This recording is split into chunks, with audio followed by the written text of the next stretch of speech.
Good evening guys, জন্মাষ্টমীর সবাইকে অনেক অনেক শুভেচ্ছা। গাইস, আজকের ব্লগটা হলো আজকে জন্মাষ্টমী, আর আমার বাড়িতে আজকে জন্মাষ্টমী পূজা করা হইব। তো পূজা তো সকালে একবার হয়েছিল, আর এখন সন্ধ্যা সময় মেন পূজা, যেখানে কৃষ্ণ স্নান করে নিব, নতুন ড্রেস পরে নিব, তারপরে কৃষ্ণকে অনেক কিছু রেডি করাইব, যেটি মা করতেছে। তো চলো দেখাই তুলে আমার বাচ্চা হচ্ছে। এখানে দেখি ঠাকুর ঘরে মা তালের পিঠা বানাইতেছে, তার সাথে মা তালের ক্ষীর, নারকেল নাড়ু, পায়েস, ইটি রেডি করে রেখেছিল। লাস্ট শুধু লুচি এটাই বাকি আছে। আর এদিকে গাইস আমরা ঠাকুর ঘর তারপর বাইরে তো আজকের ভিউটা খুবই সুন্দর, আকাশটা দেখতে খুব ভালো লাগতেছিল।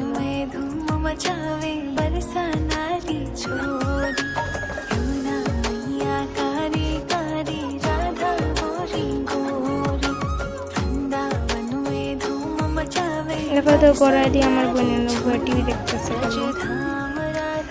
তারপর এদিকে দেখো মা সব রেডি করে লাইছে। তারপরে এখন গোপালের মা স্নান করাইব। দেখো গোপালের লিগে আমার নিউ ড্রেসও আনছে। আমার তো গোপালের ড্রেসটা থেকে বেশি গোপালের মুকুটটা খুব ভালো লাগছে। পাগড়িটা দেখতে যা সুন্দর আছিল, আর গোপালের পরনের পরে তো এটা আরো বেশি সুন্দর লাগতেছিল।